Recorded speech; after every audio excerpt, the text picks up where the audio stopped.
Far from the buzzing rhythms of city life, tucked deep within a wilderness dense and primeval, a family of 4 set out one midsummer day for a camping trip they would remember forever.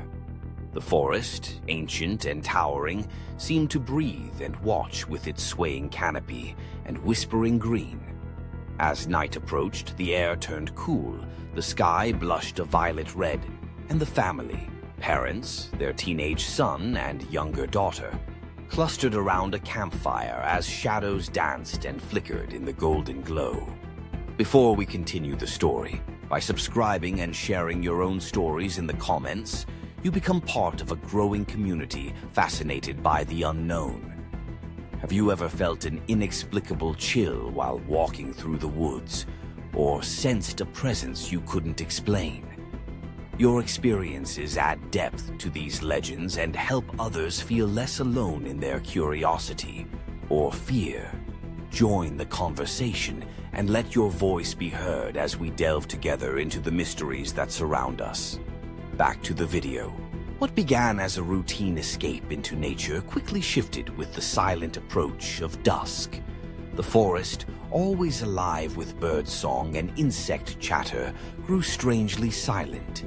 Even the mosquitoes, so relentless during daylight, retreated into the thick woodland as if avoiding some presence.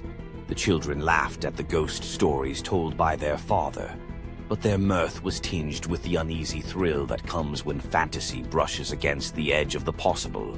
As the orange embers of the campfire glowed in the deepening night, the wind shifted, bringing a new scent. An acrid tang mingled with the raw musk of the wild. The father paused in his story, a caution in his voice now. At these moments, you remember all the tales these old woods keep. Tales of creatures that were here before the first man set foot between these trees, he whispered. His wife frowned, trying to dismiss the growing anxiety that pressed around them, but the children leaned closer. The son, head full of online lore, asked about the Wendigo, a creature spoken of in indigenous legend, a spirit of famine, desperation, and unending hunger. His mother scolded him, imploring him not to frighten his little sister, but curiosity was planted, gnawing as if the word itself had called something forth. They turned in early, nestling into the tent, trying to summon sleep with the comfort of their warm sleeping bags and familiar voices.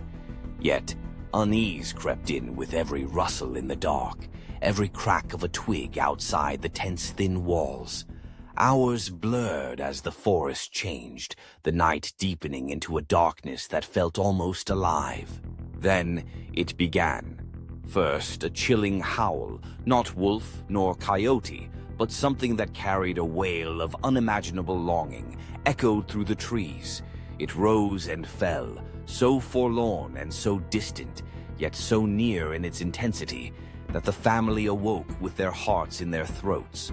The father, suddenly alert, hushed his family, listening as every muscle in his body tensed. Silence followed that strange, anguished cry. Then the daughter whispered, "Daddy, it feels like it's watching us." The parents shared a look, trying to convey calm, but failing to banish the dread that crept along their skin. Suddenly, something scraped the outside of the tent. A rasping, deliberate movement, softly at first, then insistent. The boy peeked through the small mesh window, flashlight trembling in his hand. For the briefest moment he caught a glimpse, a gaunt face with hollow, gleaming eyes, set high above a mouth stretched impossibly wide, ragged antlers rising from shadowed brow. Its limbs, thin as dead branches, moved at odd, unnatural angles. Panic threatened to overtake reason. The father, forcing his voice to a whisper, instructed everyone to stay still and silent. The seconds drew out, the sound moved around the tent slowly, circling like a predator assessing its prey. A sickly cold emanated from it, as though its very presence drained the warmth from the night. When the creature moved off into the darkness, they could scarcely breathe, relief tainted by the knowledge that it was still out there, watching, waiting. They huddled together, bone-deep fear gripping them until the night finally yielded to gray dawn. But when the morning light stretched through the trees, something had changed. The serenity of the forest was broken, silence pressed in, and a sense of trespass lingered. Tracks in the soft earth wound between the trees, long splayed impressions unlike any known animal, and a dark, sticky residue marked the ground where the creature had stalked. The family packed hurriedly, surveilling every shadow for movement. As they moved through the forest, they heard more, the echo of branches snapping in the distance, as if something moved parallel to them just out of sight, keeping pace. The farther they walked, the more it felt as if the woods themselves resisted their escape. Just before reaching the perimeter of the forest, the girl looked back. Sunlight spilled over the moss and tangled roots, but there, just inside the shade, she saw it. A pair of glowing eyes in the dimness, unblinking, full of a hunger beyond human comprehension. She clutched her mother's hand tighter, urging her forward.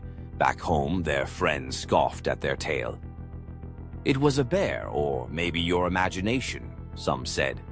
But that night, as dreams swept over them, a cold wind howled just outside their suburban walls, bearing the same desolate cry that had haunted them in the woods. Days passed, but the memory burrowed deep. The son found himself searching for stories of the Wendigo, reading accounts that mirrored his own. Every distant howl in the night prickled his skin. Every unexplained hunger pang made him shudder. The father, once a skeptic, now double-checked every lock and kept the camping gear tucked away, unable to dismiss the creature that had stalked their family. The Wendigo legend, originating in the oral traditions of Algonquian-speaking peoples, speaks of a spirit that embodies insatiable greed and starvation. It is a warning, a personification of the dangers of the wild and the horrors that can arise from desperation. The creature exists on the border between human and beast, always hungry, always prowling for the living to sate its endless appetite. Whether born of myth or something older and more sinister, the presence that stalked the family marked them. The woods, with their ancient secrets, had revealed for one night that humanity is not always the apex predator, that in the forgotten places of the world, eyes watch and ancient hungers stir. In the weeks that followed, the family's connection to nature was forever changed. No longer was the forest merely a place of tranquility and beauty. It was a world layered with danger, mystery, and the memory of something that walks unseen beneath its boughs. Evenings by the fire became ceremonies of safety, rituals of togetherness meant to ward off the cold that seemed to seep in from the edges of their memory.